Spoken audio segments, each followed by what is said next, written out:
हे friends, मैं हूं आशीष। आप देख रहे हैं your Indian HR YouTube channel. आज के इस वीडियो में जानेंगे टेस्टिंग करियर के बारे में, कैसे आप as a fresher software testing में 100% सक्सेसफुल जॉब पा सकते हैं। 5 ऐसे आपको पॉइंट बताऊंगा जो आपको जानना बहुत जरूरी है। अगर इन 5 पॉइंट को आपने फॉलो कर लिया तो टेस्टिंग में जॉब आपकी 100% पक्की है। नंबर 1 पॉइंट पे आ जाते हैं, know what is testing. Number 2, competition. Number 3, certification.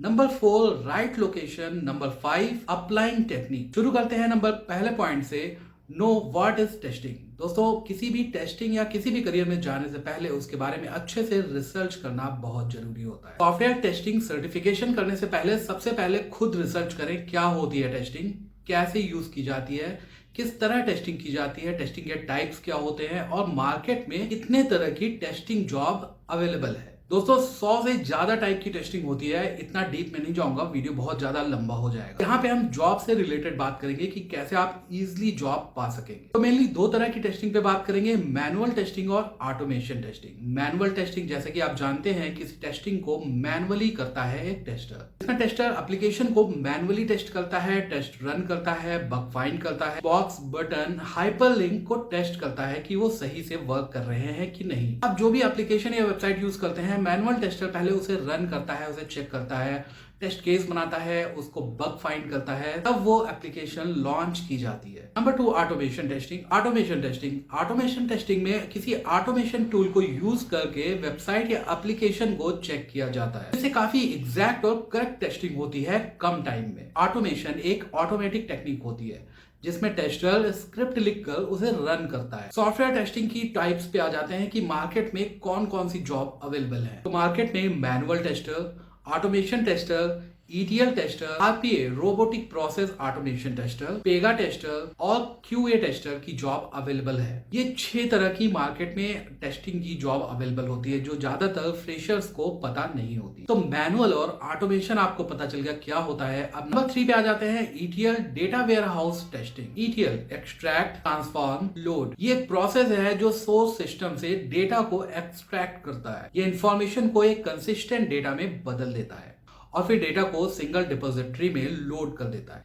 ETL testing duplicate data records, data loss को रोकने के साथ साथ वैलिडेट और वेरीफाई करता है। और ETL टेस्टर बनने के लिए आपको SQL, PL SQL और किसी स्क्रिप्टिंग लैंग्वेज पे अच्छा नॉलेज होना चाहिए। SQL, PL SQL और स्क्रिप्टिंग लैंग्वेज थोड़ी इजी होती है जिसको आप फ्री में YouTube या Google से सीख सकते हैं। उसके बाद ETL का सर्टिफिकेशन या ट्रेनिंग कोर्स कर सकते हैं। Number 2, RPA robotic process automation testing. दोस्तों, किसी भी ऑर्गेनाइजेशन में बहुत सारे ऐसे काम होते हैं जो रिपीटेटिव होते हैं और बहुत सारा टाइम ले लेते हैं और इन टास्क को बार बार करने पर उनमें कुछ ना कुछ एरर आने की संभावना बहुत ज्यादा बढ़ जाती है। इन्हीं एरर को दूर करने के लिए और बहुत सारा टाइम सेव करने के लिए robotic process automation testing use की जाती है। RPA प्रोसेस को ऑटोमेट कर देता है जिससे रिपीटेटिव टास्क, टाइम और मैन पावर की बचत हो जाती है। RPA के बारे में एक पूरा वीडियो बना रखा है प्लेलिस्ट में, या आई बटन पर क्लिक करके उसे आप देख सकते हैं। नेक्स्ट है पेगा टेस्टिंग।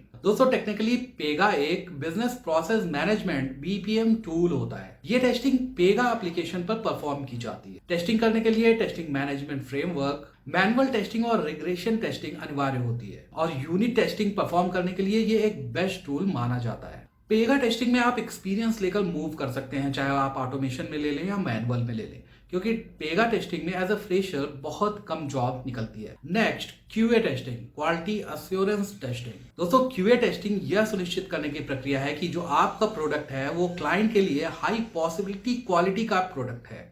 QA आपके सॉफ्टवेयर प्रोडक्ट या सर्विस के साथ साथ समस्याओं को रोकने और आपके क्लाइंट के लिए एक शानदार यूजर एक्सपीरियंस सुनिश्चित करने के लिए उपयोग की जाने वाली एक टेक्निक है। तो नो व्हाट इज टेस्टिंग के बाद नंबर 2 पॉइंट आ जाता है, कंपटीशन। दोस्तों, मार्केट में होने वाले कंपटीशन और अपने कंपटीटर को हमेशा ध्यान में रखना चाहिए, क्योंकि हर साल BTech, MCA, BTech एक्सेट्रा करके लाखों टेक्निकल ग्रेजुएट निकल रहे हैं और एक टेस्टिंग के जॉब के लिए हजारों लोग अप्लाई करते हैं। तो आपने ऐसा क्या नया किया और आप उनसे कैसे डिफरेंट है? तो इसके लिए आपको अपनी टेस्टिंग स्किल्स, एप्टीट्यूड स्किल्स और कम्युनिकेशन स्किल पे बहुत ज्यादा ध्यान करना होगा और बहुत ज्यादा मेहनत करनी होगी। और सबसे बड़ी बात, सॉफ्टवेयर टेस्टिंग के लिए technical degree BTech, BCA, MCA को ज्यादा प्रेफर किया जाता है। अगर आप BA, BCom या किसी नॉन टेक्निकल बैकग्राउंड से हैं तो आपके लिए कंपटीशन बहुत ज्यादा टफ होने वाला है। Point number 3, gate certified. दोस्तों, किसी भी वीडियो या किसी स्किल के बारे में जानकर तुरंत डिसीजन ले लेना कि मैं सर्टिफिकेशन करूंगा, ये एक अच्छा डिसीजन नहीं होता है।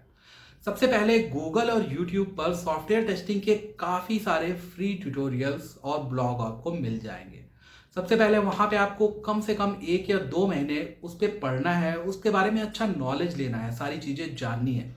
उसके बाद ही आपको सर्टिफिकेशन करना होगा, क्योंकि ज़्यादातर स्टूडेंट सबसे बड़ी गलती यही करते हैं कि बिना नॉलेज लिए, बिना जाने किसी चीज़ के बारे में, वो जाकर सीधे इनरोल हो जाते हैं किसी सर्टिफिकेशन के लिए। और जब वहाँ पे एक स्मार्ट बंदा जो काफ़ी चीज़ें जानकर, काफ़ी चीज़ें पढ़ कर आया है, तो वो आगे आगे भागता है और चीज़ें आपके लिए छूटती जाती हैं और आप कोर्स को सही से नहीं कर पाते हैं। तो सबसे अच्छा बेस्ट तरीका है आप जाएं और गूगल यूट्यूब पे अच्छी सी ट्रेनिंग लें, फ्री में पढ़ें, फ्री में चीज़ें जानें, उसके बाद सर्टिफिकेशन के लिए इनरोल करें। राइट लोकेशन, तो लखनऊ, कानपुर या जयपुर में बैठकर टेस्टिंग के लिए जॉब अप्लाई करना बिल्कुल वैसे ही है कि जैसे आपके सामने खाना रखा हुआ है और आप सोच रहे हैं कि ये मेरे मुंह में अपने आप चला जाए। तो आपको लोकेशन जरूर देखनी होगी।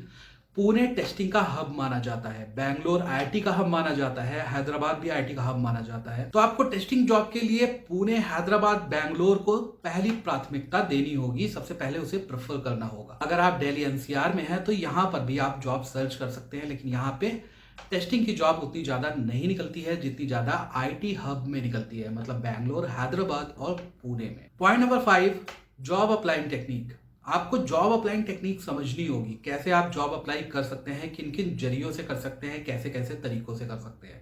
अगर आपने अभी तक लिंक्डइन पे अपनी आईडी नहीं बनाई है तो सबसे पहले आपको अपनी लिंक्डइन पे आईडी बनानी है।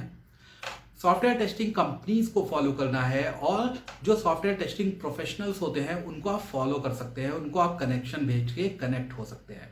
अगर आप चाहते हैं कि मैं एक डिटेल वीडियो बनाऊं लिंक्डइन पे तो वो कमेंट में आप बताएं, मैं उस पर वीडियो जल्दी ले आऊंगा।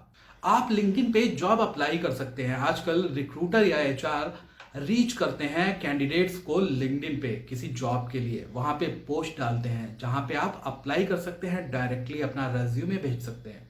अगर आप किसी प्रोफेशनल्स को कनेक्ट करते हैं, सॉफ्टवेयर टेस्टर को, सॉफ्टवेयर टेस्टर प्रोजेक्ट मैनेजर को, उनसे आप डायरेक्ट मैसेज करके पूछ सकते हैं कि क्या उनके यहाँ किसी फ्रेशर के लिए इंटर्नशिप या जॉब है। तो ये एक अच्छा तरीका है। दूसरा तरीका जो मेन कॉमन है वो है naukri.com और monster पे अपनी प्रोफाइल बनाना। ये एक बहुत ज़रूरी तरीका है। आप नौकरी और monster पे अपनी प्रोफाइल ज़रूर बनाएं, उस पर रिज्यूम अपलोड करें और उसको हर रोज अपडेट करना ना भूलें। मॉर्निंग में उसको एक बार जरूर अपडेट करें। जैसे आप अपडेट करते हैं आपका रिज्यूमे पहले पेज पर आ जाता है, तो जब रिक्रूटर या एचआर naukri.com खोलता है और कॉलिंग शुरू करता है तो सबसे पहला आपका रिज्यूम आता है, जिससे आपके पास कॉल और ईमेल्स आने की संभावना बढ़ जाती है और आपके चांसेस बढ़ जाते हैं किसी सॉफ्टवेयर टेस्टिंग जॉब के लिए। दोस्तों, RPA testing, ETL testing, QA testing और ऑटोमेशन टेस्टिंग, इस पे बहुत ज्यादा ग्रोथ और बहुत ज्यादा अच्छी सैलरी आपको मिल जाती है। तो अपनी तैयारी शुरू कर दें, फ्री में ट्यूटोरियल पढ़ें, फ्री में नॉलेज लें, उसके बाद ही सर्टिफिकेशन करें और राइट लोकेशन पे जाएं और वहां पर जॉब सर्च करें। लिंक्डइन पे अपनी प्रोफाइल बनाएं जिससे आप इजीली कनेक्ट कर सकेंगे कंपनियों को और वहां के प्रोफेशनल्स, एचआर या रिक्रूटर्स को। वीडियो कैसा लगा कमेंट में जरूर बताएं और मिलता हूं एक नए वीडियो में। तब तक के लिए थैंक यू।